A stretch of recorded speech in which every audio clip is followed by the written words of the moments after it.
It's weird looking at you in real life. Yeah, we haven't done an in-person podcast since probably... Oh no, don't age me. Well, no, it was E3. Was it E3? Yeah, when we did the taste test.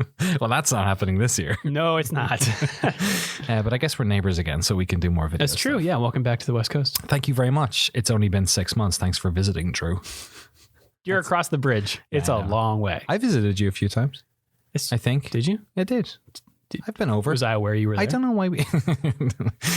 It's funny. It's weird that we talk on an almost weekly basis. You're the one person when I moved for 2 years that I didn't feel like I was disconnected from, because we talk about Formula One every week on our Formula One podcast. Yeah. So that was fun. And then I have my mid-season. I have my break, my winter break of F1, which is also my winter Drew break. But now I can get Drew all year round. It's true. Yeah. Always sunny. Summer Drew. It's always sunny in Drew. Uh-huh.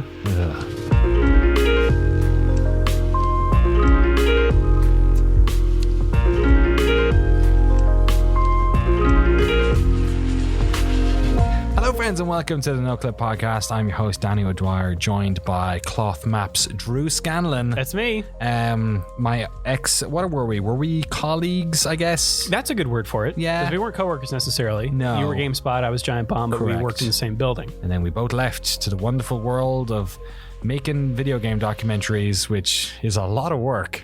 Yes. As it turns out. Yes. Different sides of that coin, I guess. Exactly, yeah. If you don't know Drew, we're going to talk about your work. I got some questions from our patrons. Okay. Of course, we have lots of our patrons are fans of yours and fans of your work. Cool. And we'll sort of we'll cover it all. We won't talk about Formula One probably. If you want to listen to our Formula One podcast, good point. Go check out Shift F1 where podcasts are sold. But yeah, the work we do here at No Clip is going to developers and talking about their work, and we sort of sometimes talk about where they are. Sometimes it's like a little bit of window dressing, or it's like 2 seconds of establishing B-roll at the start of it. We're in Amsterdam. Okay, Ooh. Now let's talk about the video game. I guess what's the remit of Cloth Map? Because to me, it's almost like the inverse of that. Like what you're looking at. It's exactly, yeah. Right. Yeah, I mean, a lot of times it starts with the destination, the place. Right. And then I work backwards to what can I find here that's interesting? Yeah. And generally there's like one nucleus of there's a reason I want to go here. But because of the way that, video production and media works, I need to fill this with, more content, basically, in lack of a better word, I guess. So there's, whenever I watch your videos and when we talk about where you're going and all that sort of stuff, I have like all these production panics in my head, because I'm thinking, okay, first of all, we have like the sort of the cheat code that we have is gameplay B-roll, whereas we have an unlimited supply of B-roll for when we're talking about stuff, because it's the game and we don't even have to get it. If they talk about something, then we get the B-roll, whereas you are location shooting all the time. So you're constantly having to catch everything before people say it, or just film over so much video, so much content, so that you've got coverage for these stories. Because all your videos they're like free to watch on YouTube, right? And they're long. They're as long as our ones, but they're not like... No, they're not that long. They're like, typically what I try to get is like 4 15-minute videos from each location. Just an hour. Yeah.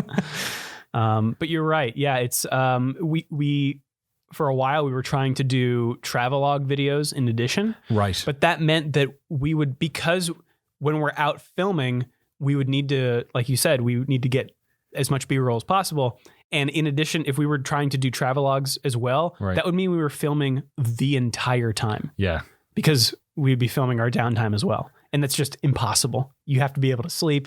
You have to be able to, your brain has to turn off, because not only are we, having to be on and talking to our interview subjects, but oftentimes it's in, most of the time it's in a country I've never been to, with a language other than English. Different currency, all the logistics, because you also hire handlers when you go to a lot of these places because you need local knowledge. Yeah. So typically how this works is, I'll have an idea for a place I want to go. I'll have like a central subject that I want to tackle. Right.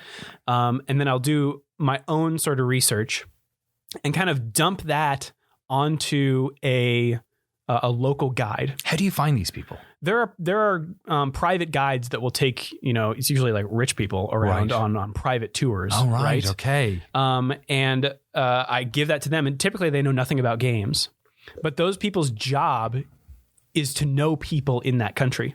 Okay. So typically they will be able to say, I know nothing of what you're talking about, But give me a week. but I know someone who does. Right. And so they become my fixer. Yeah. And then, we go from there. Let's talk about some of the projects. Okay. To give people who haven't seen any of them a sort of an idea of what we're talking about here.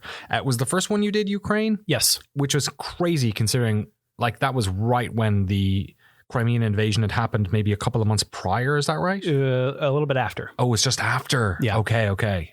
So tell us about that project. It was your first one. You Yes. sort of there is some lineage of games there. Stalker comes to mind for a lot of people, of Sure. course, around Chernobyl and stuff like that. Yeah. Was that kind of what you were thinking of?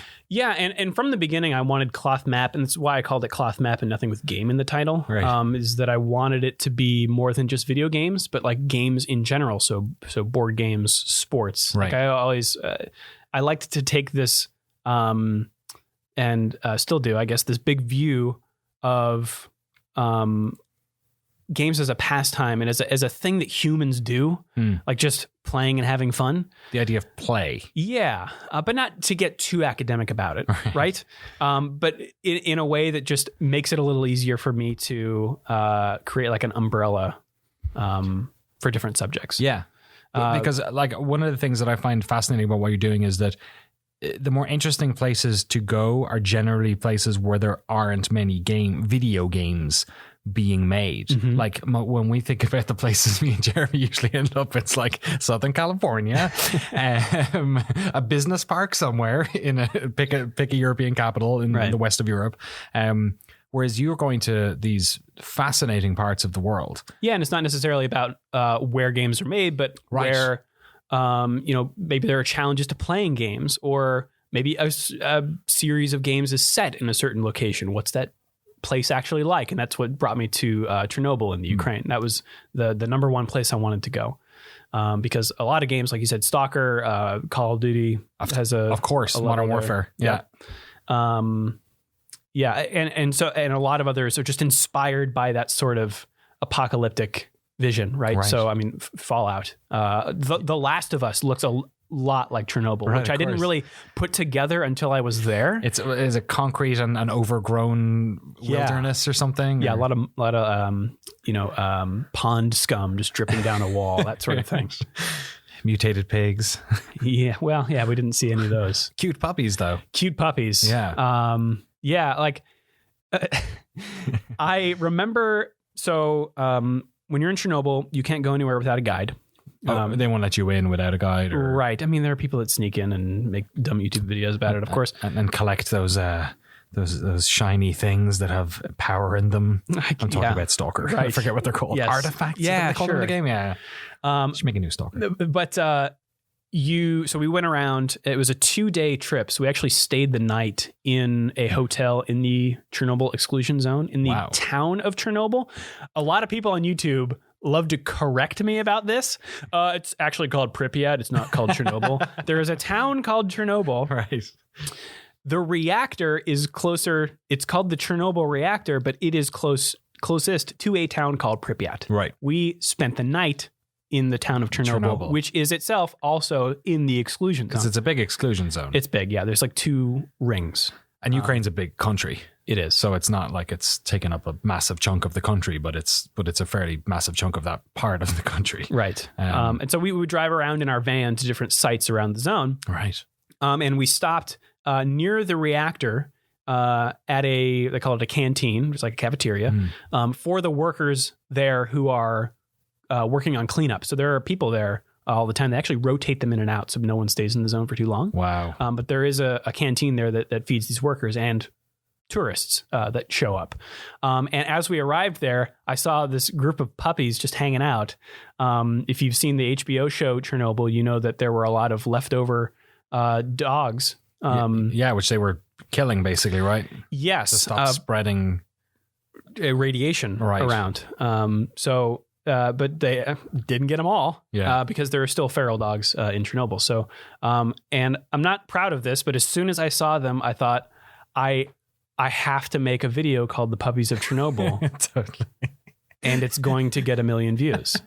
It did, right? It did. Yeah. But those are the words I thought. And so I did. That's it. Yeah. But I like that video too. Yeah. It's totally, you don't have control over the ones that do well sometimes. Like we get shocked by some of that. The one that you pour your heart into ends up doing a certain amount, and then the Hugo Martin one we filmed here, we did it. I think I edited it in 1 day. We filmed it in 40 minutes, and it's done 1 million maybe almost or close to it. And it's like you look at the Frog Fractions 2 one, you're like, yeah, that's been a long time on that. But like you can't, right? It's just the way you got to be proud of it yourself. Totally. Right? And the way I think about it, like if 5,000 people watch one of these videos, that's amazing. Mm-hmm. Remember doing community theater, and if 20 people turned up, you'd be like lost your mind. You'd be delighted. Right. If you filled the auditorium, it was like amazing. So like, yeah, you kind of, I don't know. I try and think of on those terms, especially with this sort of like curated stuff. Like no one's searching for, what's it like to buy consoles in Brazil. No, you know what I mean? No one is. Right. But it's like, but the people who are watching that,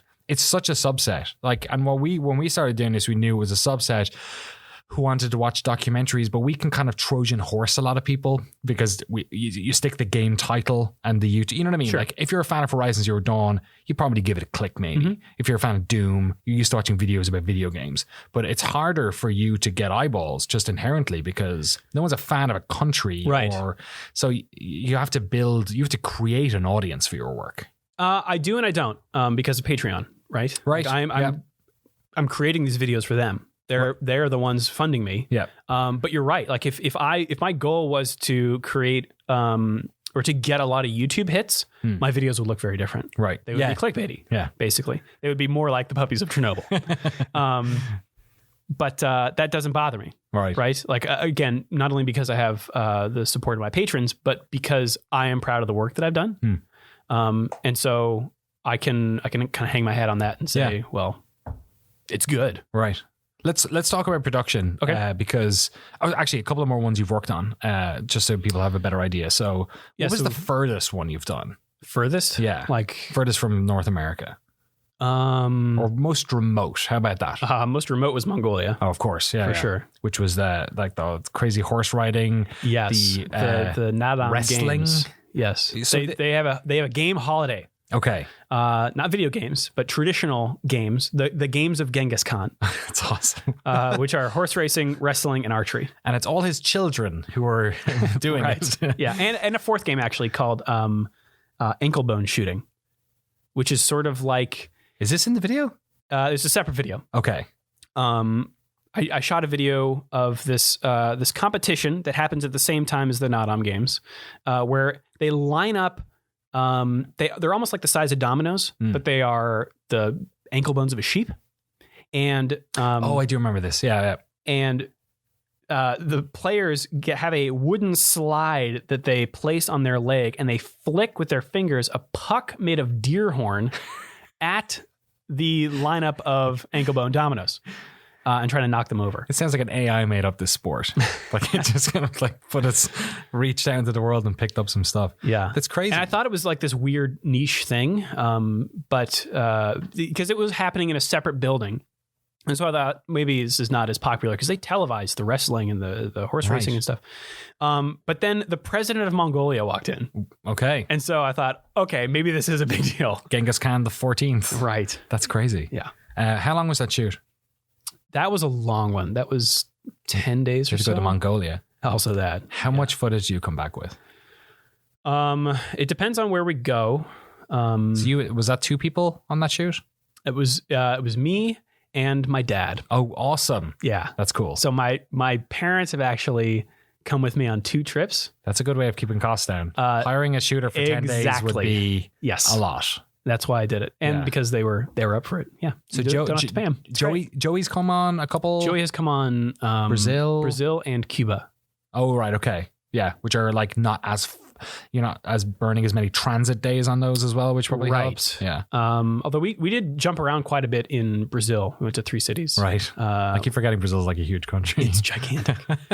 But yeah, the most footage we came back with was our trip to the Balkans, because we went to 3 different countries. Right. Serbia, Yeah. Croatia, and Bosnia. And you're still editing a lot of I'm that stuff, still right? editing that. Yeah. We shot Mongolia after that, but I edited my Mongolia God. first You because I did. was so afraid of all the footage and I needed to get something out. Yeah. Right. And so I did Mongolia before that, but we've, released 2 videos from the Balkans so far. How do you cope with that stuff? Because the slump I felt maybe 2 years into this was that feeling of, I think when we were shooting our biggest projects, we did like the Witcher one, which was like 20 something interviews. There was a couple of other ones that were just fucking hard edits. They just like took it out of me. Like I was delighted to see the back of them. Like I was happy with the videos, but also like, yeah, like it just felt like a wait there for a while. Does the Balkans one feel like that a little bit? Because the video's coming out. You released one, was it 2 weeks ago? I'm on early access, so I've seen it. I don't know when it came out. Like they're big, like interesting videos, but they all have to have their own arcs. Like there's a lot of editing, there's a lot of interviews, there's a lot of like VO and writing and all of these as well. Yeah. Does it weigh on you? Like it's a lot of work. It does. Like when I come back and I lay it all out there and I discover that I have 2 terabytes of footage. Oh my God, yeah. It feels like this mountain that's going to fall on me and then crush me. But you just kind of have to chip away at it. And it takes a long time because, when you have all that footage, that you shot in sequential order, there doesn't immediately pop out at you a narrative. Yeah. Right. Or an obvious organization. You could do it like country by country. Is that interesting? Maybe, maybe not. Maybe the best way to do it would be like, what are the through lines here? And to understand what the through lines are, you've really got to kind of get familiar with your footage again. Right. And craft your own narrative and then make sure that everything slots in and supports that. Yeah. And it might not work, which is the really scary part. Well, I had a recent problem that I turned into an advantage maybe on our project on the Outer Worlds. That was a pretty quick shoot. It was 2 days. What do we think? 8 interviews maybe, Jeremy? I think it was 7 or 8. A couple of double ups as well. And I thought it was going to be like our Horizon documentary, which is, it's about, I think that one's maybe 90 minutes long, but it has a through line of, they made Killzone. How did they make Horizon? Like, how did they get to that point? And everything sort of follows that through line. And on this one, the game was developed like in a pretty organized way, and there was no dramatic tension in would it do well or how did it do or this. It wasn't a big shift from what they'd done because they'd worked on Fallout New Vegas and the writing, and it was kind of like it was in many ways a sort of the game people would expect from Obsidian making another role-playing game. So I had it on the timeline. It was like yesterday. I had it on the timeline and I was looking at it and I was like, this thing's going to be about 2 hours long. And it's like, there's no arc. It's just information, and it's fun information for people who are into the game. But after 30 minutes, they'll be exhausted. It won't be going anywhere. It'll just be more information. So I threw out the idea. I emailed some of the folks over there and I was like, look, I think we'll turn this into a series because it's so obviously like 4 20-minute videos or 3 20-minute videos instead. And I was like, we don't generally like ask for permission, but I kind of threw the idea out. I was like, am I crazy? Like, what do you guys think? And they were like, you were talking about characters for most of it and you're talking about planets for some of it. And so like, do whatever you think, like whatever works. And it'll work a lot better that way. But it's so funny. Like, I think there's a lot of, or there's not much knowledge out there in the viewing world about like how these types of projects can be like in so many different forms. And you don't really know what they are until you're looking at the rushes, you're looking at your ingredients and you're like, oh shit, this isn't a soup, it's a sandwich. Right. I need to do this instead. Yeah. The saving grace for our stuff in a way is that they're just interviews, so I can log them pretty quickly because they're like 40 minutes and I'll just play it in double speed and basically just like listen and go brr, brr, that's what it is, and it takes maybe 2 days to log all those interviews, maybe something like that. But it's so much harder with the variety of stuff that you're working with, right? It's tricky because you do have interviews, but you also have things you learned, right? Totally. Like with a guide taking you around, which we do while we're getting B-roll. We have a guide taking us around to different parts of the city, so we get a variety, but we also learn a lot about the place. And for the Balkans, we mic'd up all of our guides. I don't know how much of that stuff will actually include, but like that's also stuff I have to listen to and typically try to condense as VO.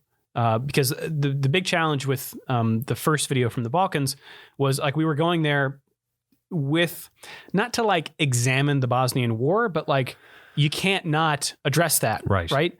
So how do you explain the breakup of Yugoslavia in like the first 30 seconds of your video? Yeah. And that was tricky. Yeah. So it's a lot to keep in your head while you're editing.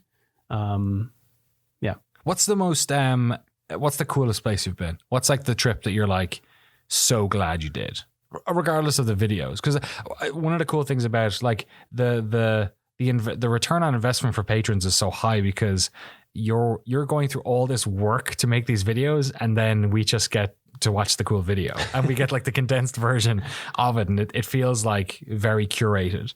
But just from like not from the video perspective, from just like traveling somewhere, what was the trip you enjoyed like the most? I think each trip has sort of like this one like shining moment, and maybe you guys have gotten this as video people as well, where I remember being in Cuba talking with this group of people who basically have created their own internet. Yeah, that was so good. Cuba has internet. It's really expensive and hard to use, and you have to like be in a public park usually. I think they're slowly rolling it out to individual homes, but generally everyone has to go to a public place.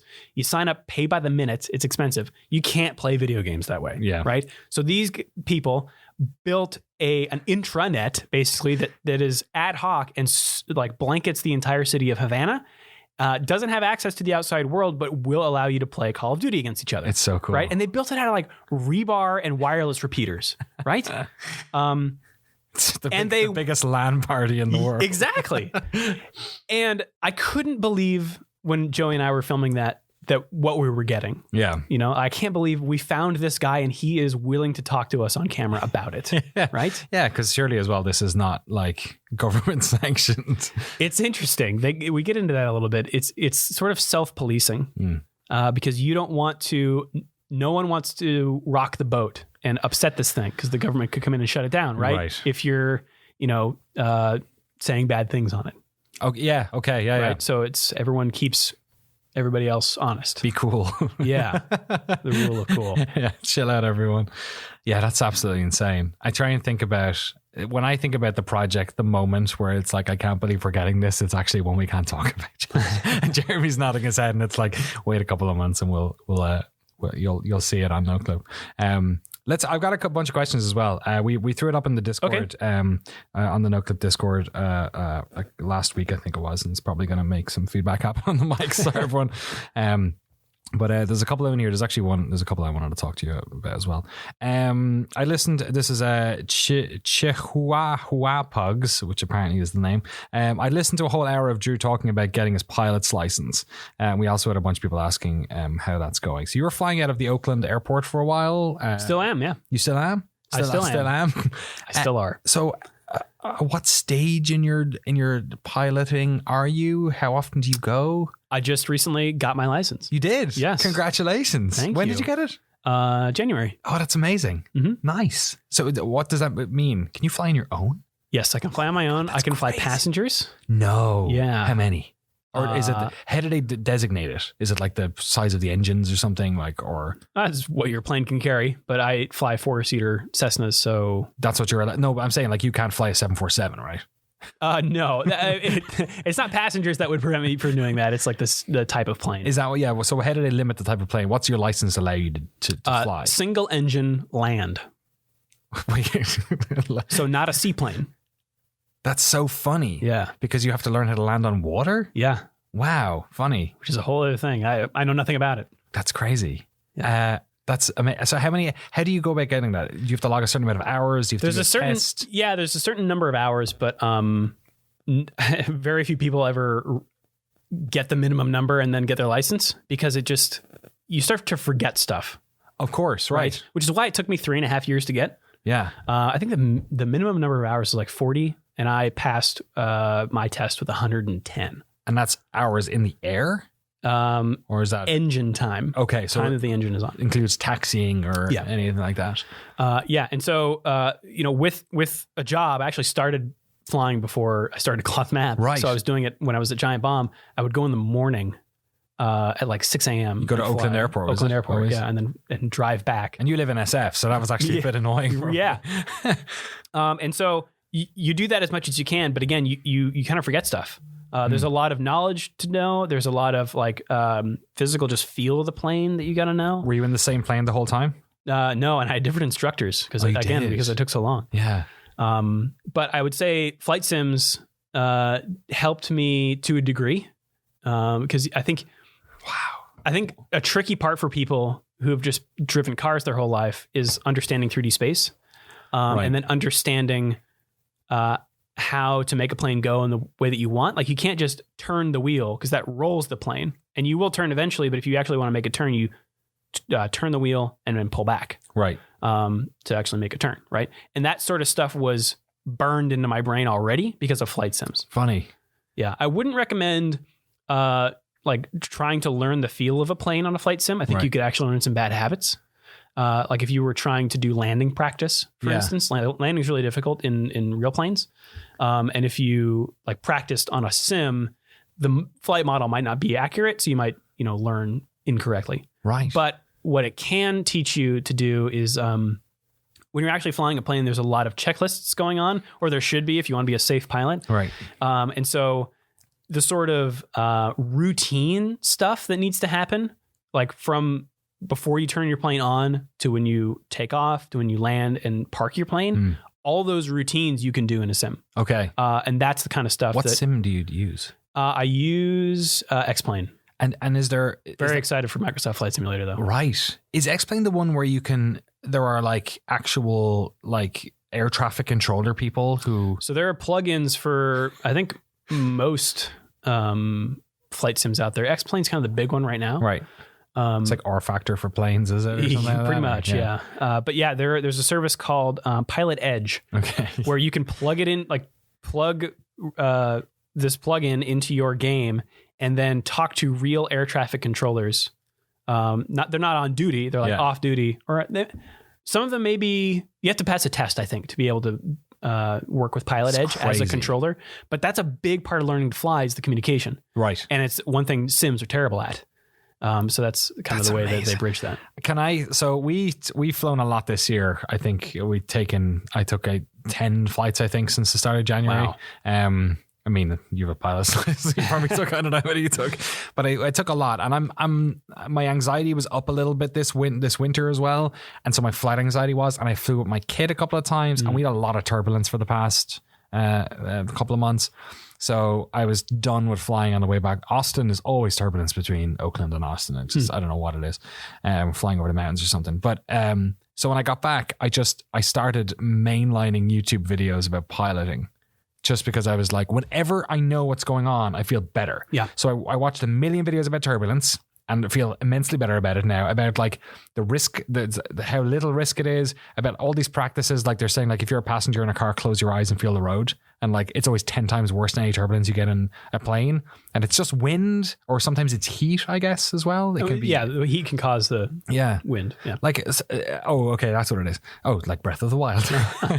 And it just made me feel a lot better. And then, so the next rabbit hole I ended up going into was listening to air traffic control recordings of like events, like not just like crashes or anything like that, because honestly these YouTube channels that have them, there's not that many crashes to cover, but it's like stuff I listened to, like a 50-minute recording of a plane that got bird stricken leaving SF, a Lufthansa, that had to dump its fuel in out like off Monterey or somewhere and then come back in again. And it was amazing because everyone's so chill and they're like fine, and like the thing was in the air forever, just like dumping it. It was fine. It was like it took a while for it to dump its engines, I guess, because it was doing a transatlantic flight, full. With it's the wings that have the fuel in them, right? With those big planes.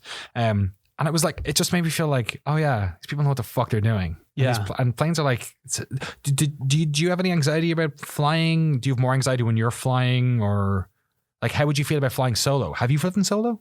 Flown solo? Yeah. What did you ever have flight anxiety? I have more anxiety when there's an instructor in the cockpit. That's amazing. Yeah. Because like you want to make sure you're doing all right. Yeah. I don't want to like screw up in their eyes. And when the pressure is off, when they're not in there, I feel like I can focus better. Okay. And also not screw up. Like I do fear making some mistake while I'm by myself, of course. But for some reason, it's the other person there that gives me the anxiety. Yeah. Does it feel safe to you flying? Yeah. Like you said, we talk about the emergencies a lot, and you train for emergencies. Like a common thing to do when you're in your flight training is your instructor will just lean over, pull out the throttle and says, "Oh, your engine's gone. What do you do?" And there's a sequence that you do. Yeah. A, B, C, D, E. Trim for your best airspeed, or for your glide airspeed. Okay. Find the best place to land. Trim being find the angle. Yeah. So it's kind of complicated, but like just teach me how to fly a plane, Drew. The pitch at which your plane will glide the best. And they can glide for a long time. Miles, depending on how high you are, of course. I heard if you're cruising, which is like 35,000 feet for a passenger plane or whatever, they can do over 100 miles an hour or 100 miles. Wow. Okay. If they're which sounds right. I guess that depends on fuel and other things, but yeah, that's crazy. Sorry, go on. C is checklist. So you run down the checklist, try to restart your engine. Right. D is declare. I've seen Sully. Yeah. Yeah.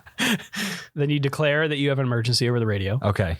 And you actually tune your transponder. So in the plane, you have a transponder that the air traffic control gives you so that they actually can see like a 4-digit code, so they know exactly who you are. Otherwise, you're just any old radar contact.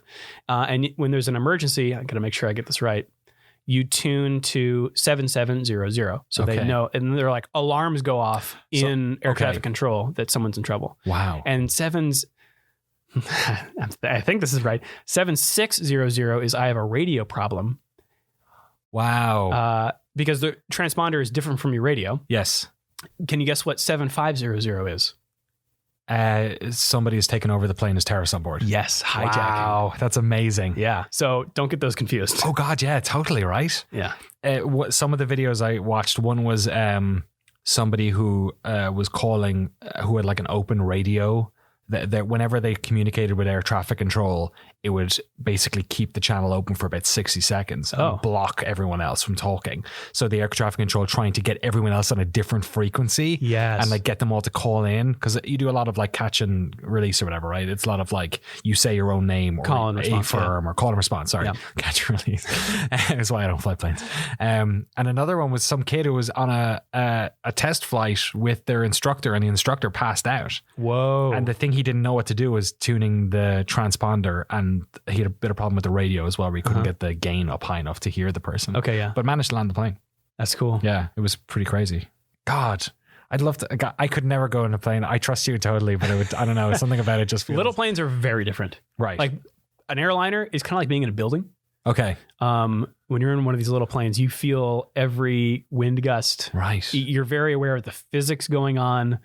And they're built as soundly as they need to be, not for luxury. So they rattle more. Yeah. And that's a bit more. Yeah. Yeah. At least the planes I fly, Cessnas from like 1970. Wow. Yeah. What's the weirdest like feeling that you wouldn't get in a video game, like a simulator? I'm thinking of like maybe ground effect when you're landing, or a lot of it is feel. It's so is it kind of like, because we have a sense of equilibrium and balance and stuff that never gets communicated in any video game or VR or I guess your inner ear, right? You've a lot of... It's kind of like driving in a racing sim, right? Like you can't feel the bumps in the road. You can't feel the G-forces, right? Like that's also a difficult part about flight sims. But the strange thing is that I remember my instructor taking me, so I can't fly as a it's called a private pilot's license.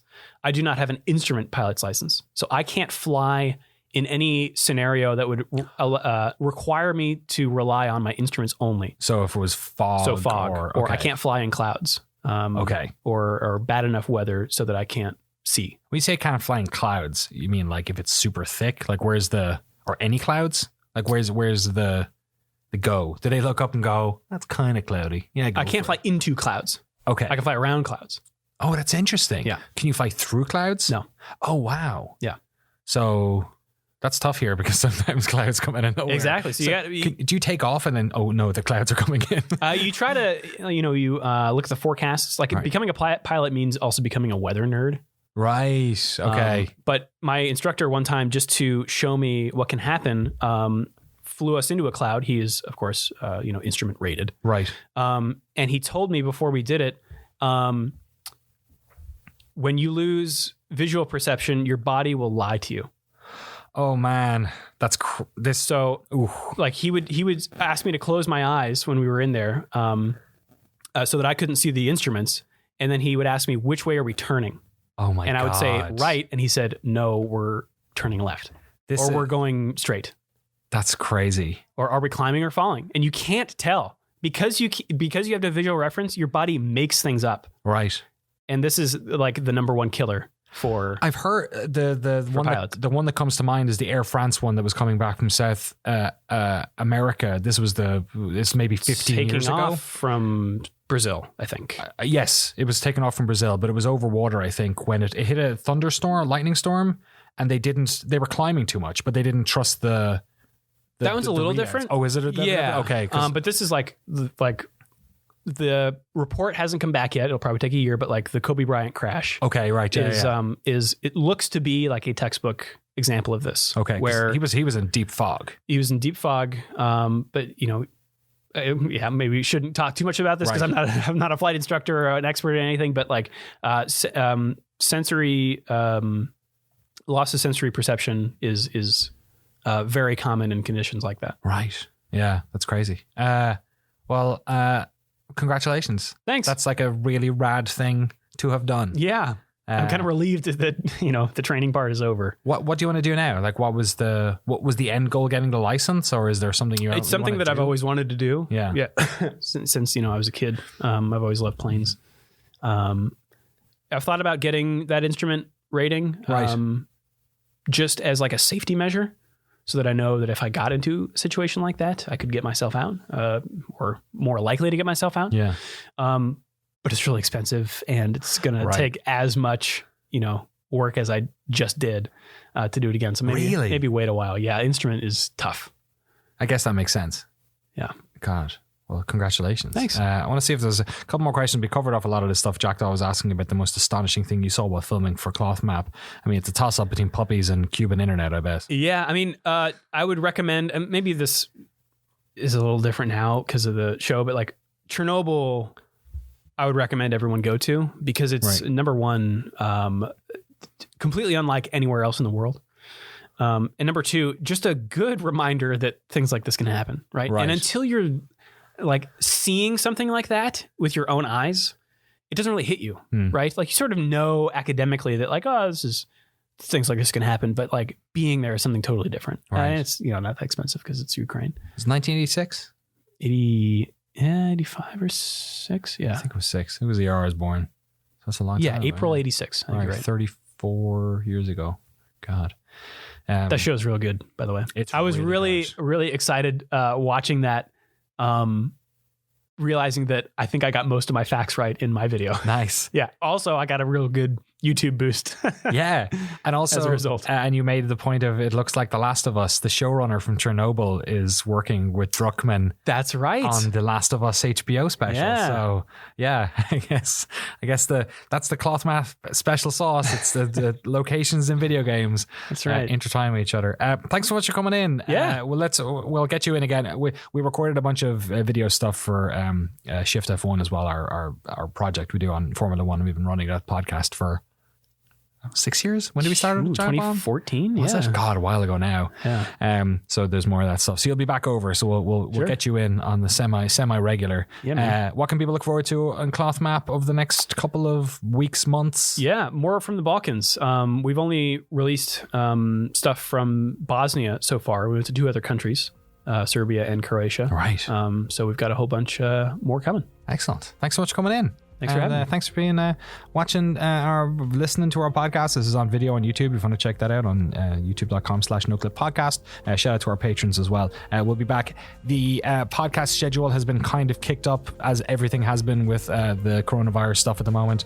A lot of stuff we had planned around GDC as well, getting people in, has kind of been scuppered. So I know it's not been super regular as we wished, but we're working on it. Thanks for your patience. Thanks, Drew. Thanks, Jeremy, for standing behind the camera for the past hour or so. And we'll see you next time. Good luck.